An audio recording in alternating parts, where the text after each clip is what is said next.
As we continue with factoring and factoring trinomials, we want to be able to get in a position where we're able to recognize special cases because by recognizing these special cases, it makes it much easier for us. So identifying the perfect square trinomials and the difference of squares, we can take some shortcuts through practice to see how things work. And so looking here, well, a perfect trinomial square, a trinomial square would be, or a perfect trinomial square would be the results of squaring a binomial. So if I just look, if I have x plus 4 squared, if I square that binomial, what I end up getting when you do your FOIL method or whatever method, I guess I should just go ahead and show you a little bit more of the work than talking about it. That would multiply out that way. And now when I continue to simplify and multiply, it becomes x squared plus 8x plus 16. We've already covered the multiplication process of this, but the results of squaring a binomial creates a perfect trinomial square. So by being able to recognize these patterns, we can go back to that very quickly.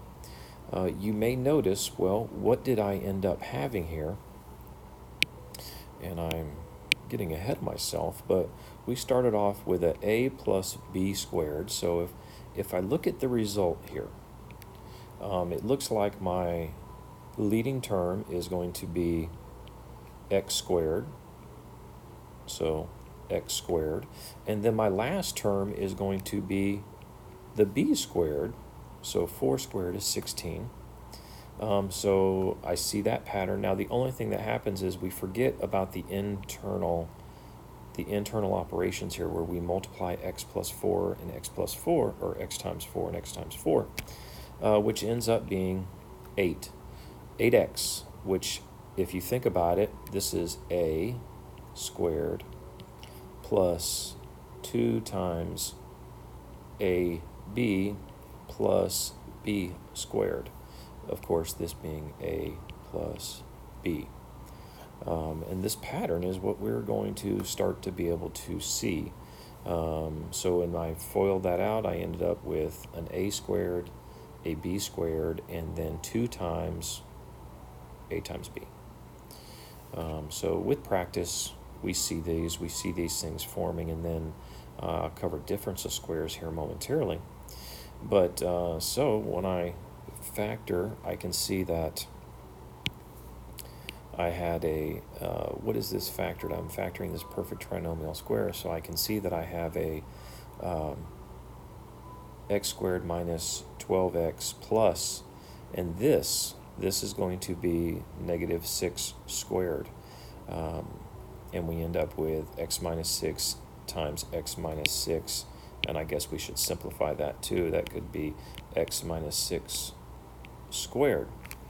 And also, if we were to do what we would normally do with this problem, let's take it down here. We would say, what factors of 36, when added together, will give me negative 12? Well, 36, I have negative 1 times negative 36, and I have negative 3 times negative 12, or I have negative 6 times negative 6. And there you go, ding, ding, ding. That adds up to negative 12. So therefore, I would know that we would have x minus 6, x minus 6. But recognizing a difference of squares, we can go faster. Practice, recognition. So you may recognize b here. We have an a squared. So a equals x. We have a b squared. So b equals 3. And I have looks like 6 is going to be 6x is 2 times ab. Or I'm sorry, 2 times ab. So that would end up looking like this. But let's just go ahead and factor it. We know that the factors of 9, which add up to be 6, are going to be 3 times 3. So we know that we have x plus 3 times x plus 3, which is x plus 3 squared. Again, most of this is being able to recognize that you have a square, and then what are my internals going to be when I combine like terms. So we look here, we have, since we only have x is 1, it's very simple to factor this, and we have 49. What factors of 49 are going to equal negative 14? And I'm hoping we would just say, well, I know that negative 7 times negative 7 is going to give me a positive 49, but it also adds up to be this negative 14 I'm looking for. So there we have negative x minus 7 times x minus 7, which is going to be x minus 7 squared. And that is this would be called the difference of squares because it has a subtraction sign, right? It's the difference. I have x minus 7, the difference. This is the sum of squares. So we have x plus 3. So there you go. And moving forward, so when we go to factor, wouldn't be the same, right, without a word problem. So you're building a square patio, and the area of the patio is this. So they've given you the area of a patio as a trinomial, and it says, what is the length of one side of the patio? We could factor this the same way that we know how to factor by grouping. It is possible. And if I were to do that, we would have to find out, goodness, think about it. We would want to multiply a times c, and that would be 16 times 81. And I'm not even sure at this point in time what that is going to multiply to. Let me go get a calculator. Okay, so I got my calculator, and it told me it's 1,296. And now I would be looking, Lord help me, I would be looking for factors of 1,296 that are going to add up to equal 81, and then I'm going to continue to have to factor that. That is a overwhelming problem. So we want to not do that because with practice we've recognized that it looks like 16m squared is going to be a square, perfect square. 81 is a perfect square, so we may be able to look at that formula and see that it works for us. And the square root of 81 is 9, so b is 9, and the square root of 16m squared is going to be 4m. So it looks like a equals 4m, b equals 9, and we should be able to use our formulas up here, this formula right here. We could plug everything in if we wanted to, and we would use that formula. So that would become a minus b squared, and so a we said was going to be 4m, so I have 4m minus b, which I said was 9 squared. So I was able to factor that by recognizing the difference of squares.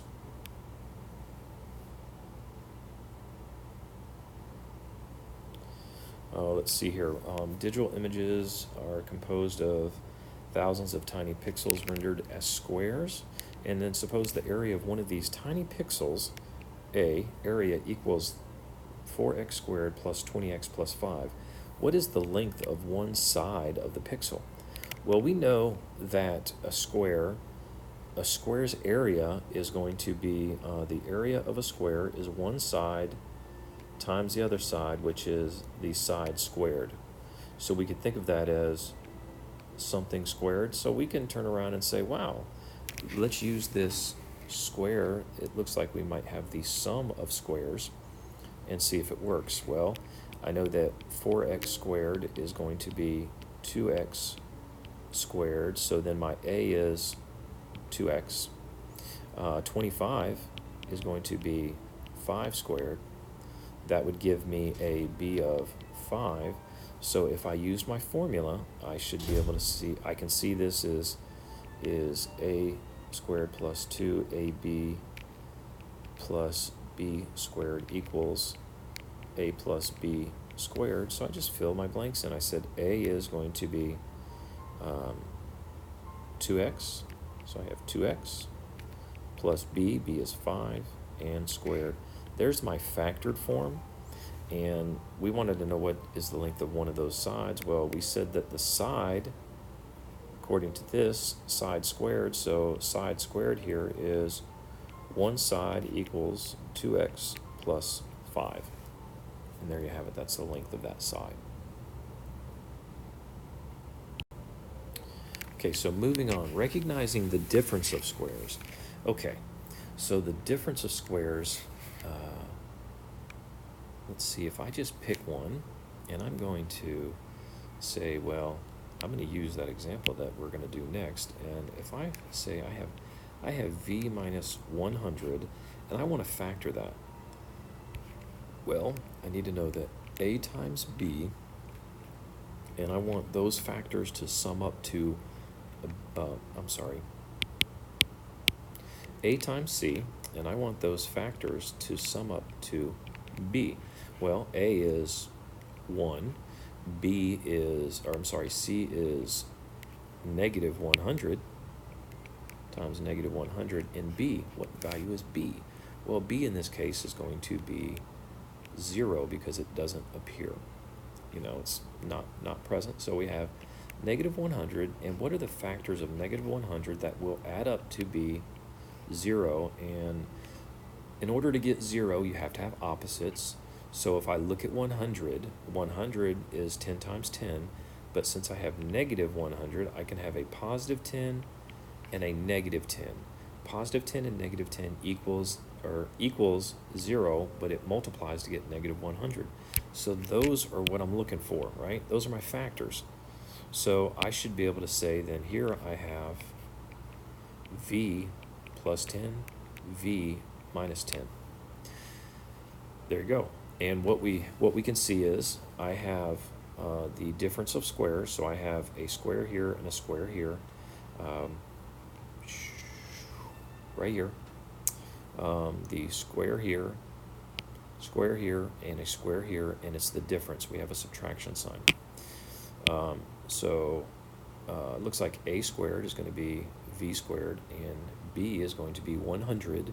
So I know then that we have the difference of squares, which is v minus 10 and then v plus 10, because the plus and minus cancel each other out, giving you a 0b factor. So I should be able to recognize here a square, and then I'm seeing a difference. So when I see that, I know that I'm going to set these up, and I'm going to have a positive binomial and a negative binomial. And so I have t, and then 16, I have a 4, and that is factoring the difference of squares. See here, continuing on, looks like again I have the difference of squares, right? I have z squared and I have 3 squared, and there's a subtraction sign. So I should be able to recognize then that I'm going to have a positive and a negative binomial because they're going to zero out again. So I have 1z here, 1z here, and then the square root of 9 is going to be 3 and 3. So I have the factors are z plus 3 and z minus 3. And if I go ahead and FOIL those out, right, I need to, if I check my work, I need to multiply z times all of that stuff and 3 times all of this stuff. So that would be z times z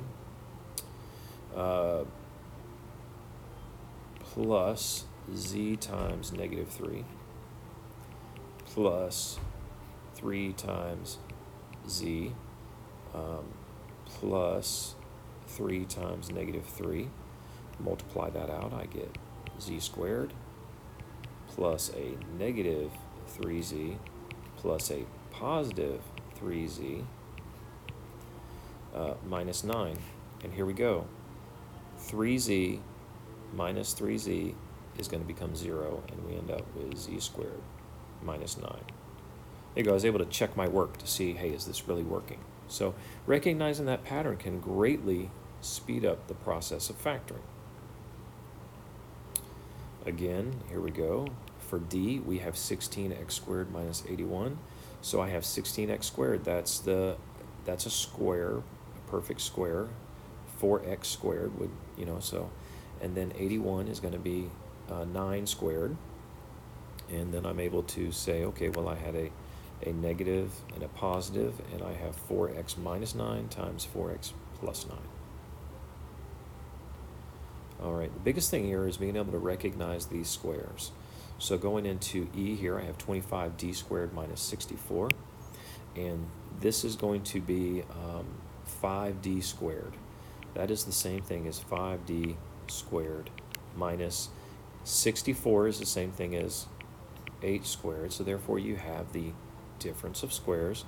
So I know that I'm going to have a positive binomial and a negative binomial. And I'm going to have 5d plus 8, and I'm going to have 5d minus 8, and that is factored. So being able to see those patterns really speeds up the process, but of course we have to practice to be able to see the patterns. Factoring gets a little bit more complicated, but hey, let's see what we can do here. What is the factored form of each one of these expressions? Well, in this first one, it's always easiest to factor out a greatest common factor, and if you remember, that was the first factoring that we did. We factored out a monomial when possible. So looking at this first example, I have 24g squared minus 6, and I know that 24 and 6, they have something in common, so I'm able to factor out a 6 first. And then when I rewrite my binomial, I have 6 times 4g squared minus 1.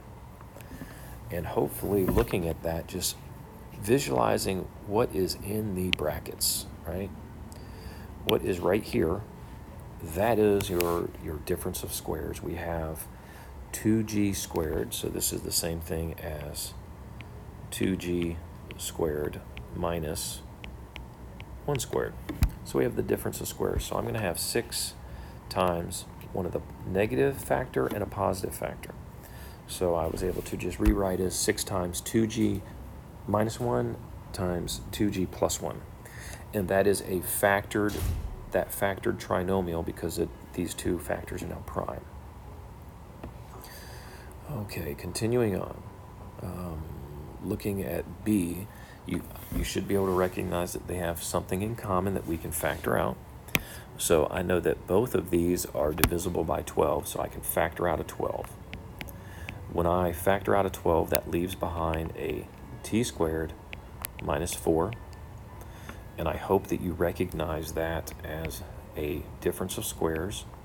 So we know then that we have t, and we know that we have a positive and a negative binomial, and then we split this 4 up into 2 times 2.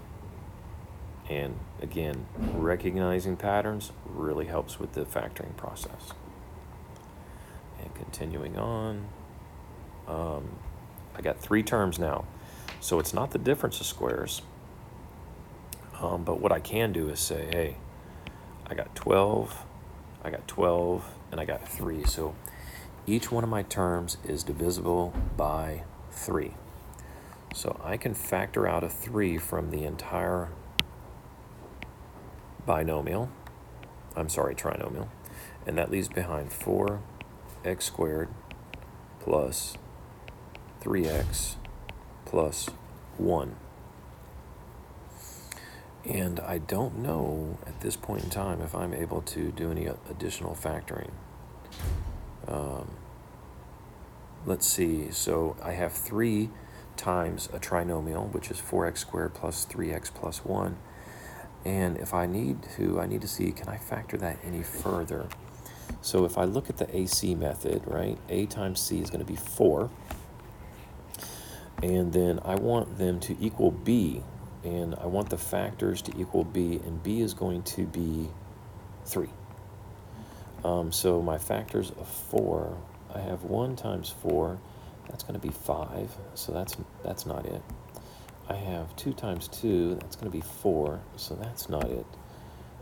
And I don't think there are any other factors. I mean, Sure, I can go 4 times 1, but that's going to be the same result. So it does not look at this point in time that that trinomial is factorable. So we are actually done factoring here. That's your answer. Because this trinomial is prime and can't be factored any further. So there you have it. As we move on. Okay, so just remember when you're factoring, we want to look for that greatest common factor first, because that's going to make things easy and it's going to eliminate the prime factors.